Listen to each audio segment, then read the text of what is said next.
어렵게 구했습니다. 이 작은 상자 속에서 미중 경쟁의 미래를 엿볼 수 있습니다.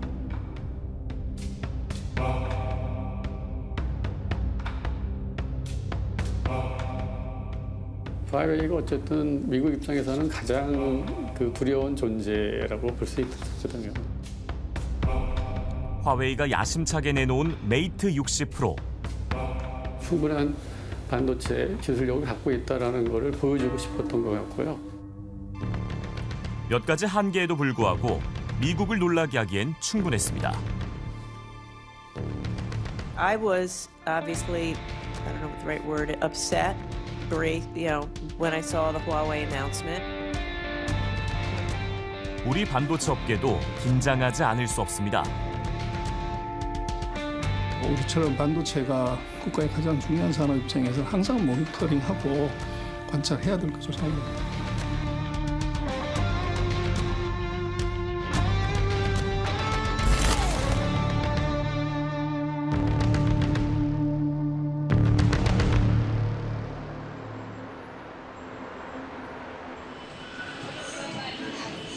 베이징의 화웨이 매장은 평일 오후에도 북적입니다.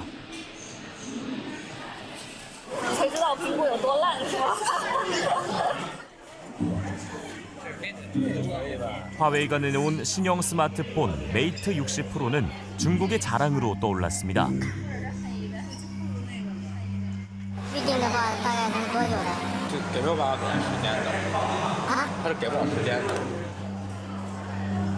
다른 매장에 가도 마찬가지.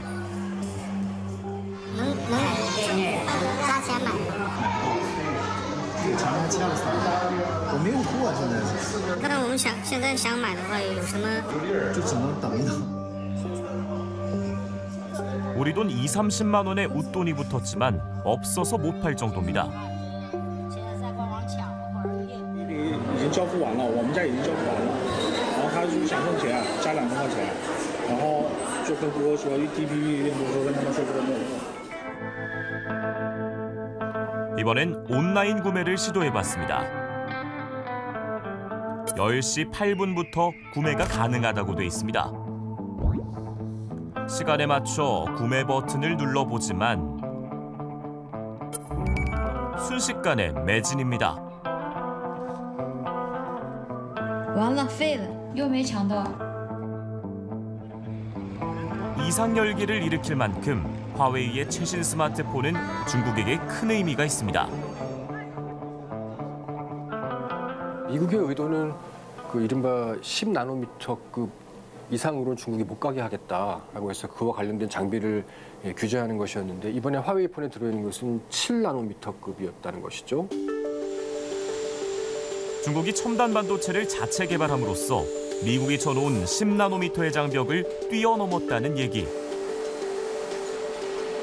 It was slightly better than the competitive non-EUV 7nm devices that we'd seen before from other foundries.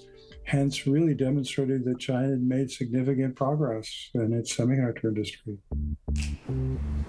그렇다면 성능은 어느 정도일까? 삼성전자를 거쳐 10년째 IT 유튜버로 활동 중인 이동규 씨. 이게 연산 능력에 따라서 종료된 시간이 서로 차이가 나요. 그래서 그만큼 성능이 좋은 CPU를 갖고 있는 제품이라면 더 빨리 끝나게 됩니다.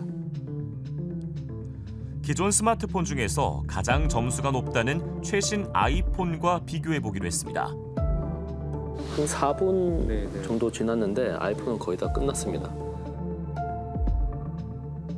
성능 점수는 아이폰은 2674점, 화웨이는 1238점이 나왔습니다. 아이폰 대비 이제 수치적으로 봤을 때 절반 정도의 수준이다. 이 정도면 5년 전인 2018년 아이폰과 비슷한 수준입니다. 이번에는 그래픽 칩의 성능을 측정해봤습니다. 이제 게임 화면이 얼마나 원활하게 구동되는지 이게 좀 차이가 날 거고요. 아이폰 14 프로 같은 경우는 스테빌리티, 이게 안정성이라고 보시면 되는데 56.2% 이렇게 나왔습니다. 다음으로 이제 화웨이 메이트 60 프로 이 제품 같은 경우는 61%가 나왔습니다. 안정성이 아이폰보다 조금 높네요. 네, 조금 높게 나왔고요. 화웨이의 완성도가 기대 이상이라고 합니다. 네, 실제 테스트를 해보니까 발열 관리를 너무 잘하고 있다 이런 생각이 좀 들었고 이와 더불어서 성능적인 부분에서 스로틀링이 생각보다 이루어지지 않아서 그게 좀 많이 놀라웠던 것 같아요. 삼성전자에서 30년 넘게 재직하며 갤럭시 초기 모델 설계에도 참여했던 김용석 교수. 물론 이제 좀 헤비한 그런 게임을 돌리거나 이럴 때는 좀 성능이 떨어질 수도 있겠지만 일반적으로 쓰는 우리 폰의 기능엔 뭐 전혀 지장이 없을 것 같아요. 중국 화웨이의 기세와 기술력이 상당히 인상적입니다. 지금 이 핸드폰이 이 화웨이에서 나온 최신 스마트폰인 거죠? 일단 뭐 앞만 보기에는 일반적인 스마트폰과 비슷해 보이고 이제 뒤에 카메라 디자인이 좀 독특합니다. 그동안 이 미국이 기술력을 규제하면 10나노미터 이하의 반도체는 만들기 어렵다는 게 정설이었잖아요. 그런데 지금 미국이 기술력을 규제했는데도 화웨이는 그 10나노의 벽을 넘어섰습니다. 네, 이번에 화웨이 스마트폰에 사용된 반도체 기술력은 7나노미터급으로 분석이 되고 있습니다. 그런데 7나노미터를 생산하기 위해서는 EUV라고 불리는 극자외선 노광 장비가 필요합니다. 그런데 중국의 문제점이 뭐냐 하면요. 현재 미국의 반도체 규제 때문에 이 EUV 장비를 수입을 할 수가 없습니다. 그렇죠. 그래서 중국은 자신들이 기존에 가지고 있던 구형 장비인 DUV라는 이름의 심자외선 노광 장비로 이번에 7나노미터 반도체를 생산한 것으로 추정되고 있습니다. 한 단계 낮은 단계인 구형 장비로 10나노를 넘어서 7나노급 반도체를 만들었다는 거죠. 이게 기술적으로 가능한 얘기입니까? 네, 이론적으로 가능한 얘기이기는 합니다. 그 비유를 하자면요. 구형 모델인 DUV 같은 경우는 조금 크기가 크고 날이 무딘 그런 칼이라고 볼 수가 있고요. 신형 장비인 EUV 같은 경우는 날이 굉장히 예리하게 잘 선 하지만 굉장히 작아서 미세한 작업이 가능한 그런 칼이라고 보실 수가 있습니다. 네. 저희가 날이 무딘 칼이라고 하더라도 여러 번 칼질을 하게 되면 어떻게든 요리는 만들어지거든요. 그렇죠. 그것과 비슷한 상황이라고 보시면 되고요. 하지만 한계도 분명합니다. 만들면 분량률이 높아지게 되는 것이고 만들수록 수익성은 떨어집니다. 지금 중국이 만들었다고 하는 7나노 통신 AP칩 같은 경우는 그것이 구조적으로 대량으로 생산돼서 수천만 대, 수억 대를 만들 수 있는 캐파가 되지 않습니다. 그래서 제한된 물량을 내놓고서 이제 이것이 매진 사태라고 하는 어떻게 보면 선전선동에 강한 이제 중국의 이것도 역시 이제 계산된 전략일 가능성이 대단히 높고. 그러니까 10나노를 넘어서 7나노미터급 반도체를 생산했다는 성과, 하지만 이 공급에서의 한계가 분명한 절반 정도의 성공이라고 볼 수 있겠네요. 네, 그렇게 볼 수가 있겠습니다. 중국은 미국의 반도체 규제 때문에 7나노미터 반도체를 생산하는 것은 사실상 불가능하다 이렇게 여겨져 왔거든요. 그런데 미국의 규제를 뚫고 7나노미터를 생산했다는 분명한 의미가 있겠고요. 하지만 수율이 굉장히 낮다는 한계점이 있습니다. 현재 보도에 따르면 7나노미터 수율이 50% 정도로 추정이 되는데요.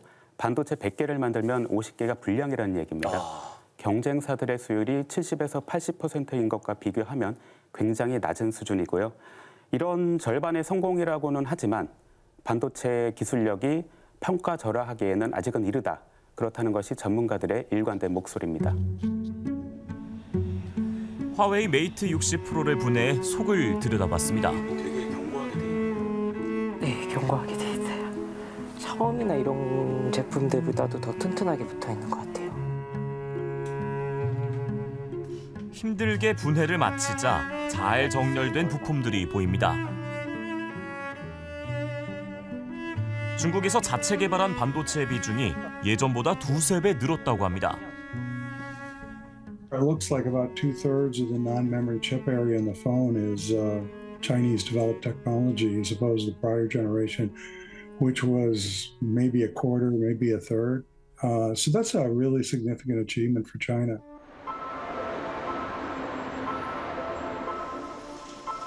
(7나노미터) 공정 외에 눈여겨볼 부분은 화웨이의 반도체 설계 능력입니다. 특히 스마트폰에 들어가는 5G 모뎀을 만들 수 있는 회사는 세계적으로 미국의 퀄컴, 대만 미디어텍, 우리나라 삼성전자 이렇게 세 군데뿐이었습니다. 아이폰을 만드는 애플조차도 몇 년 동안 개발을 시도했지만 최근 실패를 인정했을 정도로 설계가 어렵습니다. 그런데 이번에 중국 화웨이가 자체 기술로 성공한 겁니다. 이번에 들어간 화웨이에서 만든 이 칩을 보면은 거기에 이제 5G용 모뎀이 그 안에 들어가 있거든요. 그런 칩을 설계하는 능력을 갖추고 있다고 봐야 되거든요. 자체적으로 하이시콘이라고 하는 또 자회사, 아주 어떻게 보면 막강한 설계 회사를 갖고 있잖아요. 그렇게 보면은 사실 굉장히 두려운 존재라고 볼 수가 있죠. 그런 회사가 없잖아요. 외국에서도 화웨이의 반도체 설계 능력이 애플 같은 빅테크와 비슷한 수준이라는 분석 결과들이 나오고 있습니다. 이미 2017년인가 18년인가에 전 세계 그 패밀리스 탑 10 안에 7위인가를 한 회사입니다. 그래서 이미 설계 능력은 이제 궤도에 이미 올라 있고 그것이 이제 설계한 것 다음에 파운드리를 못해서 이것이 이제 숨어 있었던 회사고 지금 중국의 반도체 설계 기술은 거의 정상급이다. 그렇게 보여질 수 있고요. 중국의 반도체 굴기가 스마트폰에만 그치지 않을 거라고 전문가들은 전망하고 있습니다. 7나노미터급이면 요즘 한창 많이 쓰이는 AI 반도체도 충분히 만들 수 있다는 것. 엔비디아 같은 경우를 보면요, 데이터 센터용으로 AI용 GPU 칩을 이제 개발하고 있는데 거기서 나오는 칩법이 A100이라는 게 있어요. A100 같은 경우는 7나노로 만들었거든요. 7나노 정도가 되면은 군수용으로도 활용이 가능하고 또 데이터 센터용으로 AI용 칩도 개발할 수 있는 수준, 제조할 수 있는 수준이 된다 이렇게 볼 수가 있으니까 나름대로는 굉장히 큰 의미가 있다고 볼 수가 있죠. 중국 관영 매체에 실린 만평. 화웨이 로고를 단 자동차가 미국이 가로막고 있는 통제선을 무너뜨리고 있습니다. 당혹스러워하는 미국. 과장이라고만 볼 수 없습니다. 미국의 지나 러몬도 상무장관은 의회 청문회에서 질타를 받았습니다.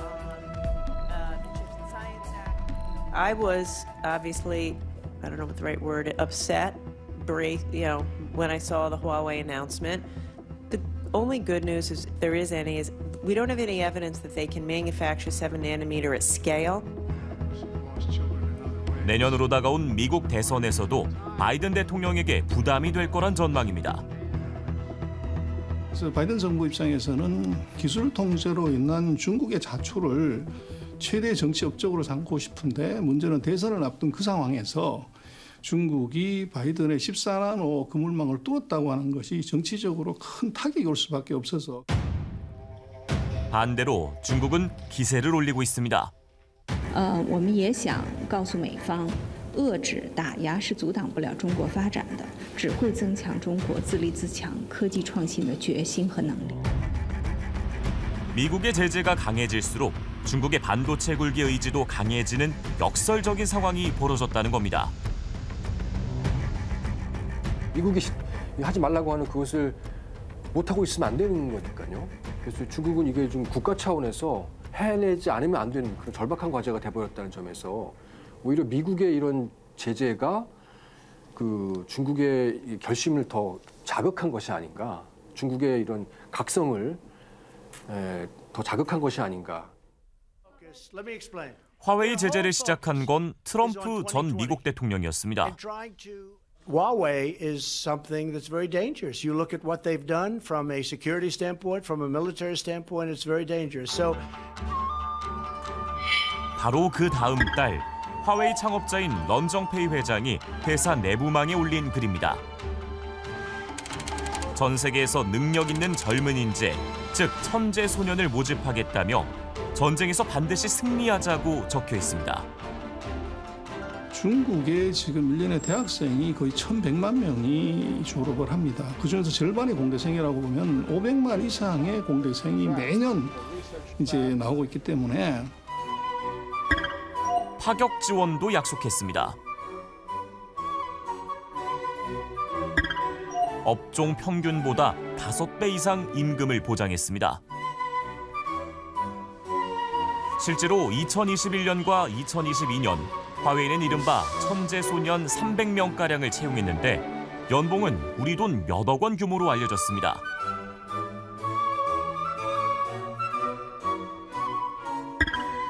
런정페이 회장은 최근 올린 글에서도 화웨이가 비축할 건 달러가 아니라 인재라며 천재소년을 강조했습니다.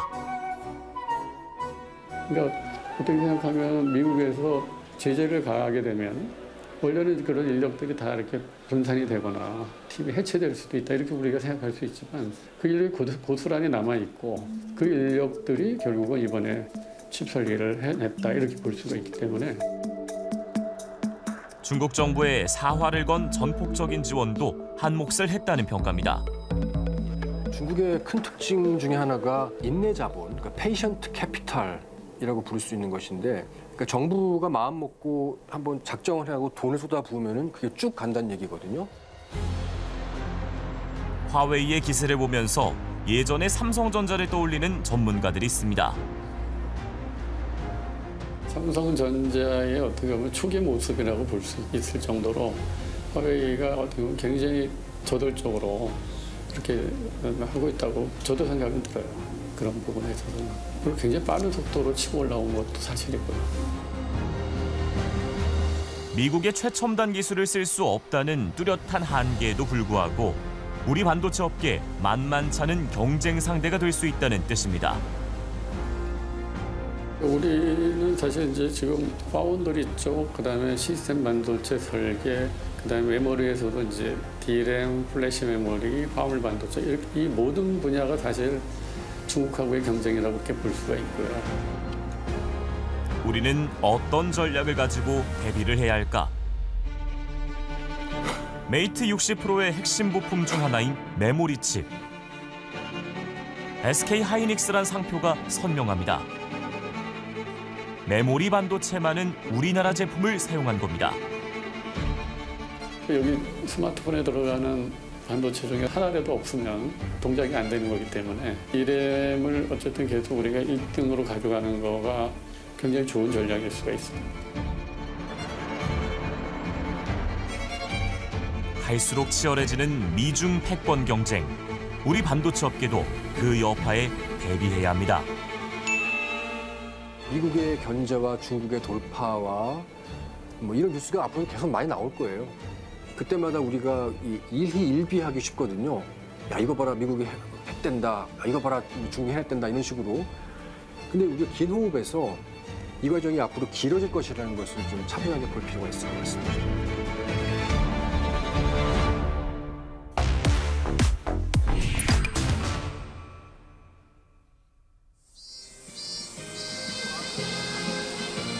폭염이 기승을 부린 지난 여름, 아파트 관리사무소 앞에 경비원들이 모여 앉았습니다. 이제는 경비원들 모두를 교체하겠다고 합니다. 피켓을 든 사람, 얼마 전까지 이 아파트의 경비대장이었습니다. 지금도 그 현장을 이야기하면 눈물이 납니다. 얼마나 70내 삶은 경비원이 억울하고 고통하고 보냈으면 도청에서 뛰내 죽겠습니까? 관리소장에게 갑질을 당했다는 억울함을 호소하며 숨진 동료를 외면할 수 없었습니다. 한때는 뜻을 모은 동료들이 거리를 꽉 채웠습니다. 하지만 그 대가로 경비대장이 자리에서 쫓겨났고 다른 동료들도 하나둘 지쳐갔습니다. 남아있는 사람들도 언제 쫓겨날지 모릅니다. 그것도 이제 3개월 근로계약이 돼 있다 보니까 눈치를 봐. 이거 3개월 안에 또 잘못 찍혀서 재계약 안 되는 거 아닌가. 요즘은 3개월 계약도 길다고 합니다. 한 달짜리 초단기 계약까지 확산되고 있습니다. 진짜 참 사직서도 많이 쓰고 계약서도 많이 썼어요. 사직서도 한 20번 썼는 것 같아요. 사직서는 왜 쓰셨어요? 아니 계약이 끝나면은 사직서까지 써야 전부 해야 되니까. 너 그 계약 끝나면 끽소리만 집에 가라 그런 거잖아.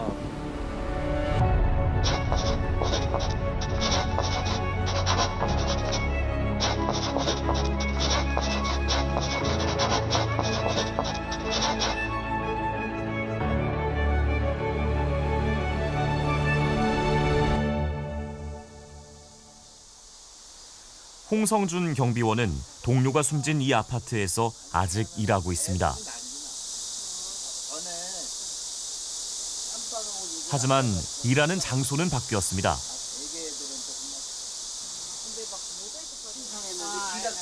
경비원들의 단체 행동에 앞장섰다는 이유로 5년간 근무했던 8동 초소에서 1동 끝 초소로 이동 조치됐기 때문입니다. 모멸감 말도 못하죠. 내 짐을 갖고선 니아가에다가 끌고 내려올 때 내 심정을 생각해봐요. 저 위에서. 근무 환경은 이전보다 훨씬 더 열악해졌습니다. 여기서 자. 겨울이면 추워 이게. 잠을 못 자지. 새벽 2, 3시 되면은 굉음 때문에 못 자. 상가에서 나오는 쓰레기가 엄청나게 많아. 아시다시피 2동을 관리하는 거예요, 말하자면. 2동.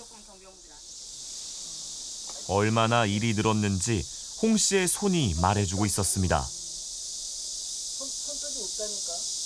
양이 나 이게 손톱 다 빠졌어, 이 2개. 손톱이 다 빠졌다고. 엄지손가락 없어. 여기 요새 빠졌고. 관리소 측의 이런 압박 속에 동료들은 하나둘 투쟁을 포기했습니다. 이걸 그만두신 분들은 한 어느 정도 돼요? 한 15명 돼요. 이런 체제에서는 같이 일 못한다. 홍 씨가 버티는 이유는 나마저 포기하면 현실이 하나도 바뀌지 않을 것 같아서입니다. 돌아가신 박 반장 모멸감이나 똑같아요. 내가 소장한테 그랬어요. 나 이 문에다가 정문에다가 거꾸로 매달아서 석 달 산다. 굉장한 그 전투력이 생기네요. 숨진 박경비원 유족들의 싸움도 반년이 넘도록 계속되고 있습니다. 아버지가 생전에 쓰던 수첩. 한자 한자 눌러 쓴 것들은 유서 작성을 연습한 흔적이었습니다. 먼저 아버지께서 여기다가 미리 적으시고 그다음에 이제 여기다가 옮겨 적으신 것 같습니다. 달력에다가. 그래서 이제 뭐 내용은 이 호소문이랑 거의 동일합니다. 반장직을 강제로 대장을 통해 사퇴시켜서 정신적, 육체적 고통을 줬고 괴롭힘을 당한 증거가 충분한 것 같지만 책임자를 처벌하기 위한 법적 대응은 이들에게 끝을 알 수 없는 싸움입니다. 소송도 진행을 하고 그 산재를 일단 신청을 해서 지금 그 결과를 기다리고 있고요. 그다음에 고용노동부에 진정서를 저희가 제출을 했습니다. 그래서 그것도 이제 수사 결과를 기다리고 있는 상태고. 아버지를 지킬 수 있는 법은 생전엔 없었던 걸까? 2020년 한 경비원이 입주민의 폭행과 폭언에 시달리다 숨진 사건을 계기로 경비원 갑질 방지법이 시행됐습니다. 하지만 고령의 나이에 한 달, 석 달짜리 초단기 계약서를 쓰는 경비원들에게는 그저 그림의 떡이나 마찬가지. 3개월 단위로 하면요, 그거는 소위 나는 그렇게 얘기해. 그걸 노예 계약이라고 그래. 3개월 동안 노예야. 3개월 동안 노예라고. 잘릴 수도 있잖아. 그러니까는 대항을 못해.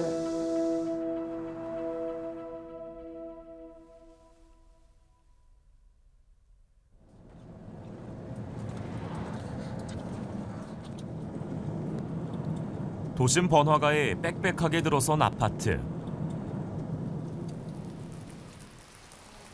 30여 개 동에 세대수만 4,000세대가 넘는 대단지 아파트입니다. 76살 장덕봉 씨는 2달 전까지 이곳에서 일했습니다. 그럼 그 이후에 그만두신 이후에는 하루 일과가 어떻게 되세요? 지금 뭐 아침에 일 나오면 새벽같이 일 나가지고 그냥 산책한다고 한 2시간 헤매지. 또 갔다 와가지고는 뭐 또 아침 먹고는 그냥 쓰러져 있는 거고 뭐 다른 거 할 일이 없잖아. 그래서 참 이거 지금 막연하네요. 진짜 나와 보니까 이건 진짜 따분하고 막연해. 제조업체에서 30년을 일하고 퇴직 후 얻은 일자리였습니다. 아직까지 사회에서 쓸모가 있다는 생각에 하루하루 기쁘게 일터에 나갔습니다. 6년 8개월 동안 근무했어요. 이 아파트에서만 6년 8개월 동안요? 한 주에 A, B조로 나눠가지고 24시간 근무하고. 일보다 힘든 건 아무리 성실하게 일해도 언제 무엇 때문에 잘릴지 모른다는 불안감이었습니다. 여기 회사가 바뀔 때 가장 힘들어요. 그게 혹시 또 잘릴까 봐, 또 다른 데 가야 될까 봐. 지난 8월 말 새로 바뀐 용역업체 관계자는 근무 중이던 경비원들을 한데 불러 모았습니다. 그러더니 당장 이틀 뒤부터 그만 나오라고 했습니다. 그날 28일 날 요 가면 바로 옆쪽에 거기 남문이라는 데가 있어요. 그 차단기 있는 그 초소. 그리고 좀 사람 모아달라 이러더라고요. 그래서 다 오라 이랬지. 왔는데 이거 지금 동대표에서 입대위에서 명단을 받아왔습니다. 그런데 같이 갈 사람이 별로 없네요. 그러면서 이름 2사람 딱 이름 부르고 이상입니다. 나머지는 집에 가셔야 되겠습니다. 이런 거야. 객수를 못했다니까요, 그게. 누구는 무엇 때문에 남고 누구는 왜 쫓겨나는지 이유조차 물을 수 없었습니다. 아유 막상 집에 가라 이러니까는 가지고 그냥 다 그냥 죽을 상을 해가지고 직선을 못하고 집에 가고 불일부터 당장 다른 사람 출근해 버렸으니까 뭐 집에 가가지고 이제 아무 소리 못하고 그냥 끙끙 앓고 있는 거예요. 언제라도 해고할 수 있도록 용역업체는 매달 경비원들에게 계약서와 사직서를 새로 쓰게 했습니다. 한 달에 한 번씩 그냥 계속 쓰는 거지. 연장 이래가지고. 진짜 참 사직서도 많이 쓰고 계약서도 많이 썼어요. 이 동네 와가지고 진짜 특기도 했어. 사직서도 한 20번 썼는 것 같아요. 사직서는 왜 쓰셨어요? 아니 계약이 끝나면은 사직서까지 써야 전부 해야 되니까. 한 달 계약하면 한 달 사직서 써야 돼요. 우리가 맞춰가지고 너 그 계약 끝나면 끽소리하고 집에 가라 그런 거잖아. 실제 장 씨가 용역업체와 작성한 계약서들입니다. A 업체와 계약했던 2019년과 2020년 계약 기간은 1년이었습니다. 그런데 다음 해에 바뀐 용역회사 B 업체와 쓴 계약서부터 계약 기간이 3개월로 줄었다가 다시 6개월로 늘기도 합니다. 심지어 해고 전 몇 달 동안은 2달, 1달짜리 계약서를 썼습니다.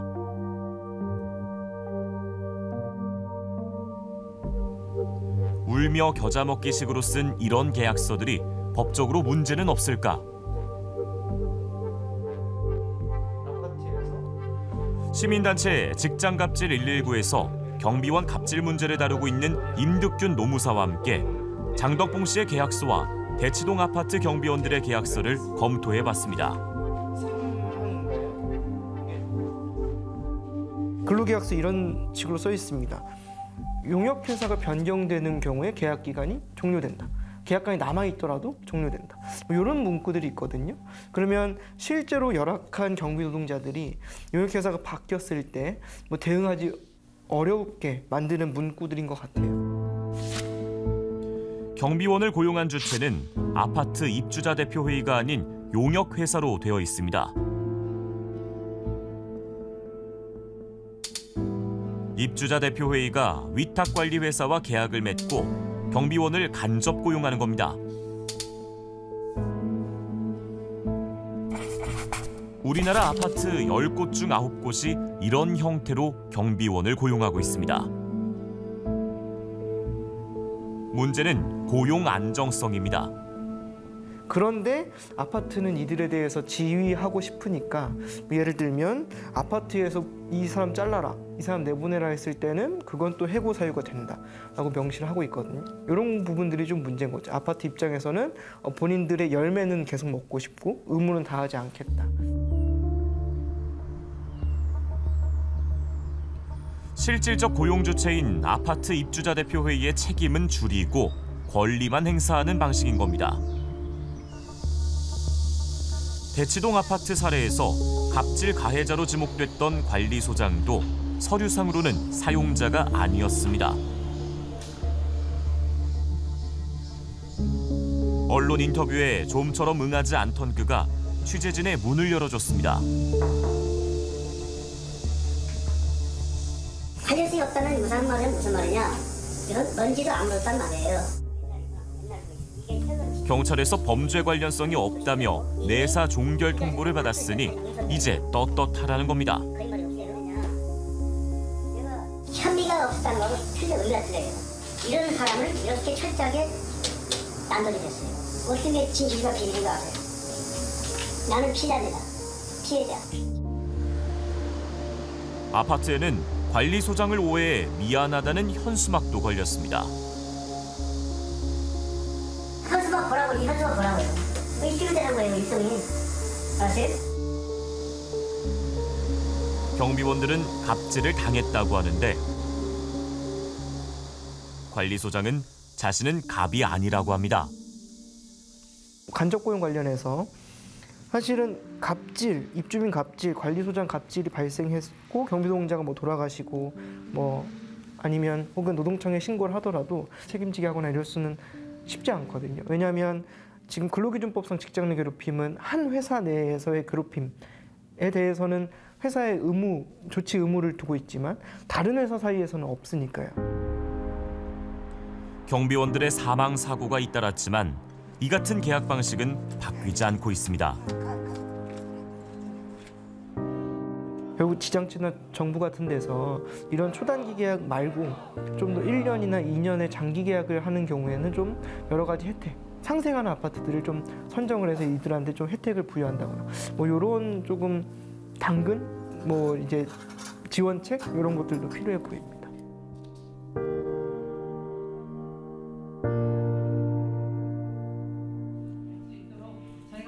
서울의 한 경비원 교육센터. 평소 30명 정도 듣는 신임 경비원 교육 수업에 오늘은 50명이 몰렸습니다. 자영업을 한 몇 년 하다가 코로나 한 3년 동안에 경기가 너무 없다 보니까 여름에 폐업을 하고 취업급여를 받는 그 와중에 인터넷을 보니까 신임 교육 경비원이라는 게 있어갖고 이것을 받아둬야 또 다른 직종에서 일을 할 수 있는 자격이 생기기 때문에 찾아와서 배우게 됐습니다. 구직 신청서를 쓰는 시간 모두 진지한 표정입니다. 그리고 이력서는 굳이 하얗게 쓰실 필요는 없어요. 그냥 최종 학력 쓰시고 자격증 있으신 분들 간단하게 쓰셔가지고. 나이가 많아도 특별한 자격 없이 할 수 있는 경비원 업무는 고령자들에게 여전히 선호도가 높습니다.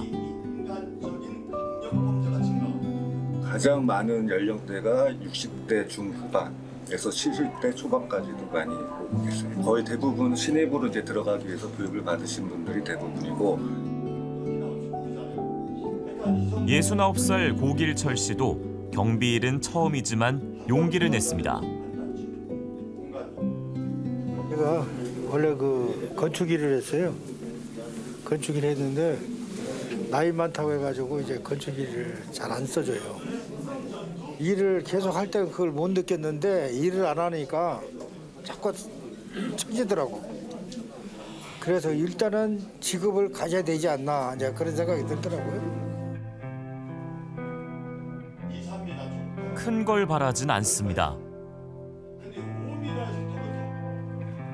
그저 편견 없이 노력한 만큼 인정받는 직업인이 되고 싶을 뿐입니다. 일이라는 게 귀천은 없잖아요. 귀천 없는데 경비들도 참 자신 있게 보람 있는 그 직업이라고 할 수 있게끔 해야 되지 않나 이런 생각이 들어요. 100세 시대. 일하고 싶은 노인들은 많습니다. 매달 계약서를 새로 쓰며 해고될지 모른다는 두려움에 떨지 않도록 하는 것. 그리고 갑질에 고통받지 않게 하는 것. 어쩌면 가장 적극적인 노인 복지가 아닐까요?